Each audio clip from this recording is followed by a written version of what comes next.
Ok, hoje no nosso Tertúlias Criminológicas nós estamos tendo o prazer e a honra de receber Jaqueline Senhoreto, que é socióloga com mestrado e doutorado pela USP e atualmente professora adjunta da Universidade Federal de São Carlos e especialista nas áreas de acesso à justiça, violência, segurança pública e etc. Aliás, Jaqueline é autora deste livro aqui, ó, A Justiça Perto do Povo.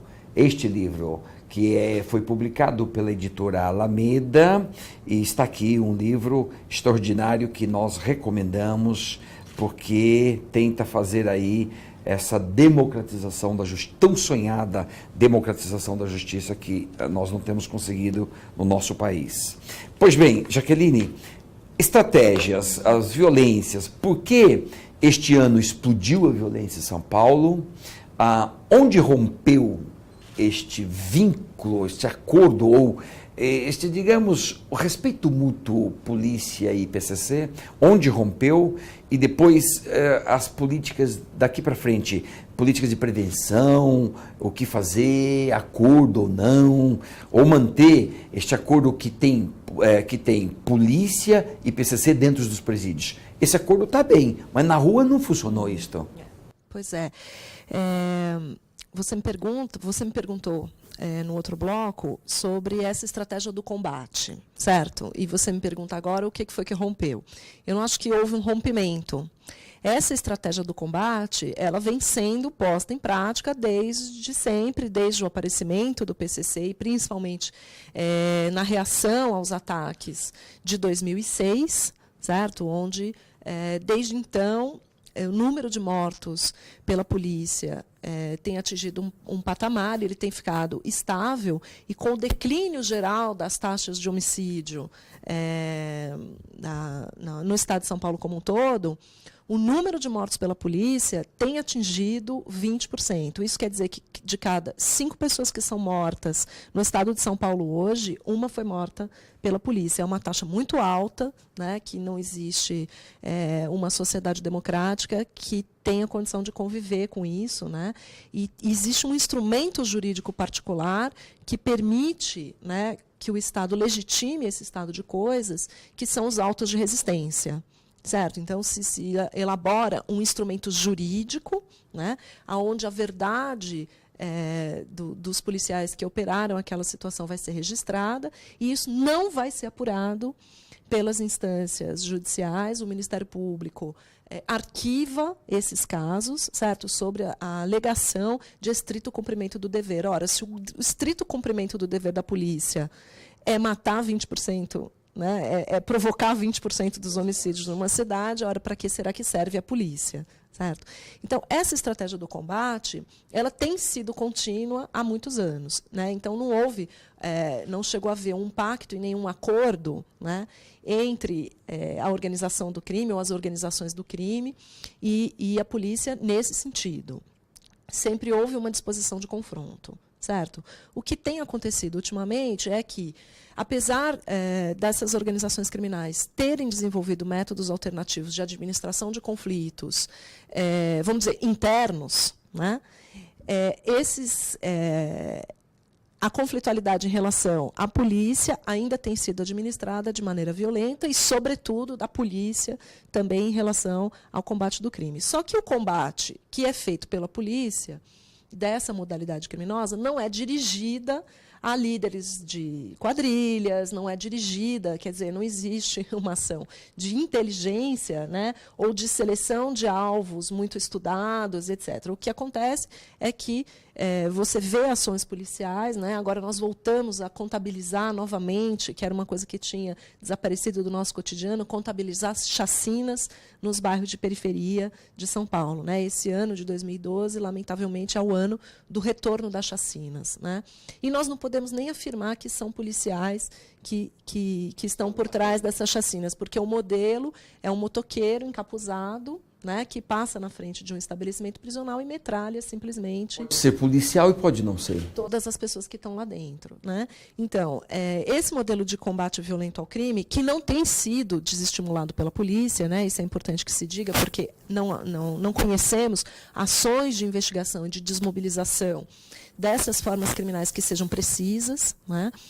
Quer dizer, a essa estratégia de combate violento, né, com principalmente a Rota desenvolvendo um papel muito importante, né, nessa estratégia de combate, ela não está aliada, né, lamentavelmente, a ações investigativas que tenham potencial de desmobilizar realmente essas organizações criminais, né? Primeiro porque, dentro dos presídios, o que existe não é um confronto aberto entre as organizações criminais e o Estado e a administração penitenciária.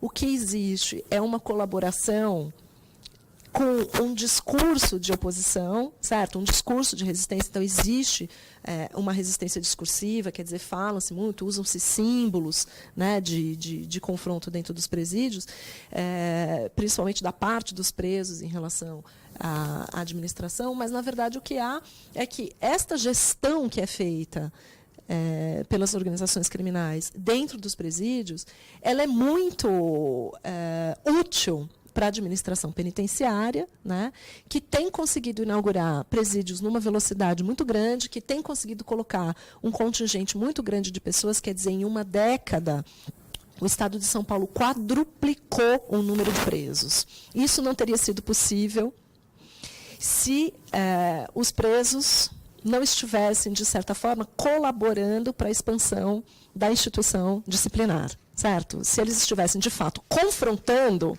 o poder da instituição disciplinar, confrontando a forma prisão, confrontando abertamente a administração penitenciária, o Estado não teria conseguido inaugurar a unidade penitenciária número 152. 152. Em 10 anos, quantos inauguraram?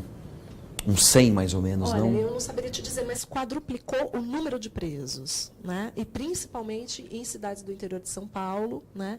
Onde as ações de conselhos comunitários, de educação, trabalho, a própria visita dos familiares, né, aos presos é muito dificultada, certo? Agora, tira das nossas vistas, certo? Agora, esses mecanismos societários de acordos e tudo e tal, o PCC teria participação em tudo isso? Teria diminuído o número de mortes? Tudo tem vínculo com a distribuição das drogas e com o lucro do PCC.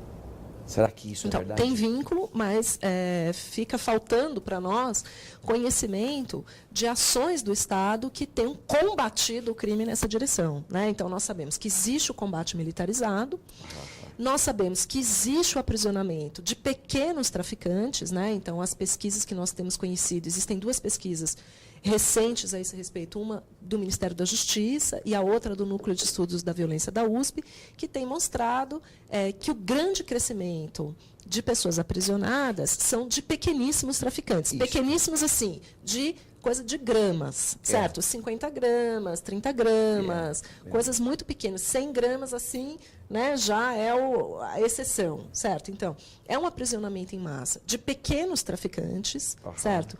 Numa ação que não é coordenada, ou pelo menos a gente não tem sentido os efeitos disso, se existe alguma ação nesse sentido, ela não tem surtido seus efeitos, de desmobilizar o financiamento do tráfico de armas, a lavagem de dinheiro, os financiadores do tráfico, certo? Que, evidentemente, não estão morando em barracos de favela, certo? Eles são o circuito, né, do tráfico de drogas, e principalmente do tráfico em atacado, né, é extremamente bem articulado no Estado de São Paulo, não é só na cidade de São Paulo, as cidades do interior, por conta da sua infraestrutura econômica, urbana, de transportes e tudo mais, os grandes aeroportos que existem no nosso Estado de São Paulo, são utilizados em larga escala para essas redes que eu chamo, na pesquisa que eu desenvolvo com a Universidade de Toulouse, na França, nós chamamos de um nível meso, né? Quer dizer, nem são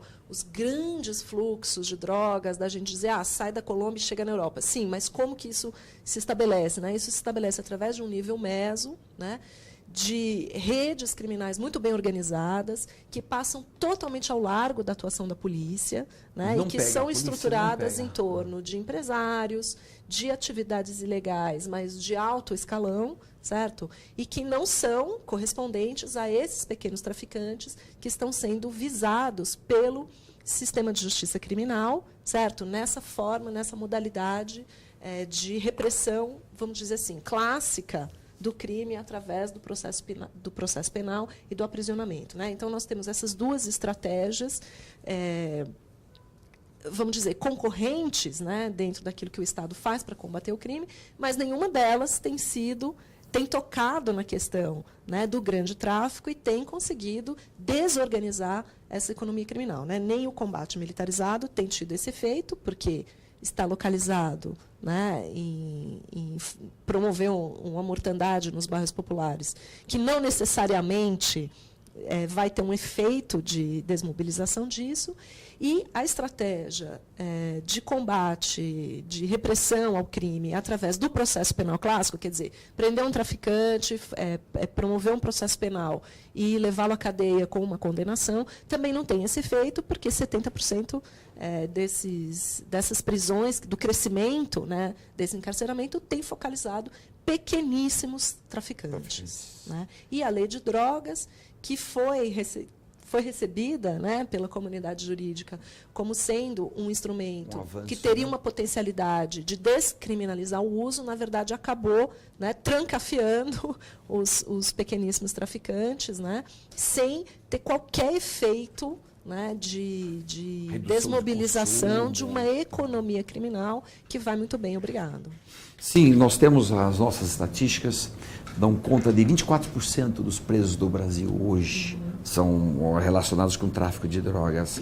Mas em São Paulo, eu acredito que deva chegar a 70%. Tá. Né? Porque as nossas taxas de encarceramento são muito mais elevadas do que aquelas praticadas em outros estados. Né? Então, quer dizer, no estado de São Paulo, mata-se muito, a polícia mata muito, e prende-se muito, a polícia prende muito. Então, quer dizer, está se fazendo muita coisa, o Estado está muito mobilizado, o poder estatal de punir, de matar, talvez nunca tenha sido tão elevado quanto é hoje, né? E, por outro lado, nós estamos muito distantes de poder acreditar, né, que nós estamos, de fato, desmobilizando o tráfico de drogas, certo? Não diminuiu de jeito nenhum. E neutralizando, né, aqueles que realmente patrocinam esse negócio, ganham dinheiro com este negócio, certo? Lavam o dinheiro deste negócio e enriquecem com ele. E aí boa parte da polícia também tem um certo lucro nisso tudo, né? Porque, pelo que a gente lê e sabe, a polícia também tem uma arrecadação paralela dela. E isso rebate ainda num mecanismo muito perverso do nosso sistema de justiça criminal, que é a seletividade, né, do sistema penal apenas para punir a criminalidade oriunda das classes populares, né? Porque traficantes não existem só nas classes populares, certo? Isso que eu estou dizendo.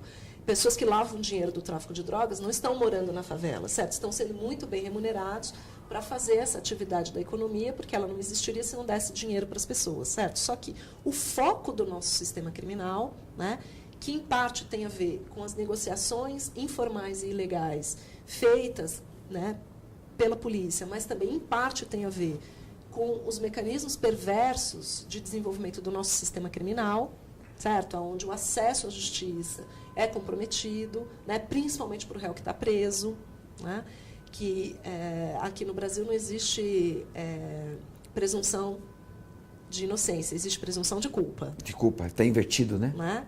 Está invertido. Para muita gente... E agora está se legalizando isso no Supremo Tribunal Federal, no julgamento do mensalão, né? Infelizmente nós estamos vendo, né, os ministros dizerem isso. Na verdade, né, se a pessoa sabia que ocorreu o crime, muito provavelmente ela compartilhou do crime. Quer dizer, se a gente vai reproduzir esse princípio para a criminalidade comum, né, o que nós vamos fazer é reforçar aquilo que, na prática, já se faz no nível da justiça criminal, né, com os pequeníssimos traficantes, né, com essa juventude, né, que, na verdade, é a mão de obra menos especializada do crime organizado.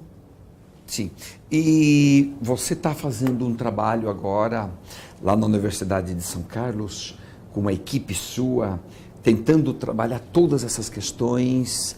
Tem até 4 linhas de pesquisas e tudo. Já começou, já está em andamento tudo isso? Nós estamos redigindo os projetos, pedindo financiamento para as agências, né? Mas nós temos 5 doutorandos que compõem um grupo, que tem suas bolsas de doutorado para fazer essas pesquisas, e temos 2 mestrandos e pessoas que estão fazendo iniciação científica, né? E, na verdade, nós estamos tentando entender a forma como o Estado vem fazendo o controle da criminalidade, em especial essa criminalidade praticada por organizações criminais, que tem um foco, né, numa atividade mais organizada, e que a gente aborda essas 4, vamos dizer, estratégias, né, de combate do crime, na verdade, para entender como, de fato, elas vêm sendo operacionalizadas na prática, né, que é esse combate militar, a estratégia clássica do processo, né, que redunda, de um lado, em impunidade, porque o processo é seletivo, de outro lado, no encarceramento massivo, porque o processo é seletivo, né? As estratégias de prevenção da violência, que vão tocar, principalmente, instâncias e agentes das administrações municipais, mas também dos programas de prevenção, dos programas sociais, né, que fazem parte disso tudo, né? Então, aqui em São Paulo, por exemplo, assistência social, entre aspas, feitas aos usuários de drogas, né, se coaduna com essa estratégia repressiva dos pequenos traficantes, né? Então, as ações de prevenção também têm que ser consideradas dentro desse modelo, né? E uma quarta estratégia, que é um desdobramento, na verdade, do processamento judicial clássico pela seletividade do sistema, que é a atuação de grupos de elite dentro das corporações, né? Alguns grupos de elite que fazem investigações especiais e que se focam, né, em determinados grupos sociais ou em determinados tipos de criminalidade. Também a gente gostaria de entender melhor o impacto que eles estão produzindo sobre o controle do crime. Então, tudo isso, 4 estratégias aqui de enfrentamento dessa realidade que é a criminalidade. Nós vamos, então, ver no nosso próximo bloco, no terceiro bloco. Até já.